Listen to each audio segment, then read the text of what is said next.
Greetings, TheWarOwl greets you. Today, we're going to be learning about boosting. No, not charging noobs money to power level them through the ranks using cheats, which is not only deplorable, but pathetic. Instead, we'll be talking about teamwork.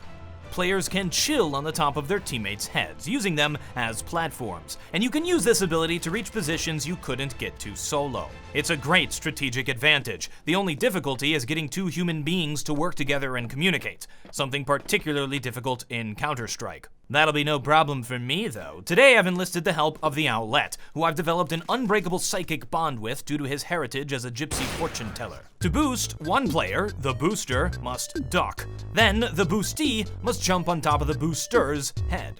To reach a higher elevation, the boostee can jump, allowing the booster to stand. To reach even higher elevations, the boostee can jump again, allowing the booster to jump, which then allows the boostee to jump yet again to reach very high elevations using a duck jump.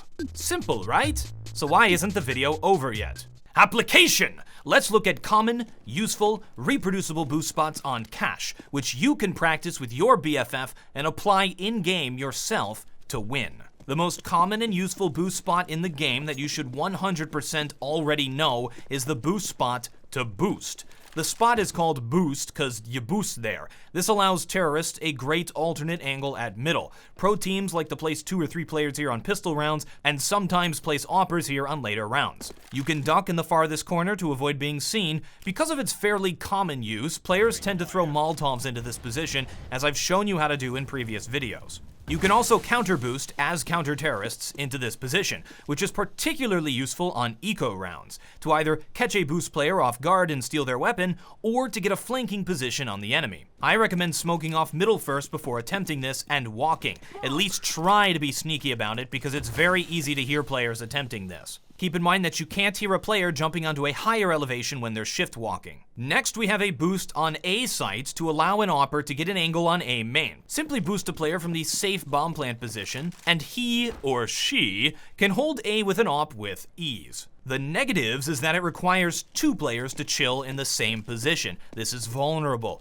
Don't do this every round. It's good for catching your opponents off guard and getting a cheeky pick. Here's another nice boost spot in A site. You can boost a player up onto the boxes in the corner. I recommend smoking off A main before attempting this, and even then, a savvy player will spray you down as you're attempting it. Not to worry, kids, there's a better way. A run boost. If you run on top of a guy who's running, you go twice as fast, right? It's physics. But don't take it from me. If you want to hear a rocket scientist explain this principle with cute cuddly caterpillars and Lego blocks, check out Smarter Everyday's video on the caterpillar speed trick. Either way, you can use this technique to get enough speed to jump and launch a player into the position. It looks difficult, but it's not that difficult. You and a friend can do this with a little bit of practice. Even though the Owlet and I have a psychic bond, you can easily time this through having the booster start running in a straight line at the corner when he hears the sound of the boostee landing on top of him, allowing the boostee a reliable time frame to know when to start running. This of course requires 2 buddies to have practiced it beforehand in an empty server though, so hug your BFF close. Hey buddy, we got a few more scenes to film, dude. Where are you, man? We gotta do like 3 more boosts. You over here, man? Oh my gosh. What have you done? Look at what you've done to yourself! Burn your sins away!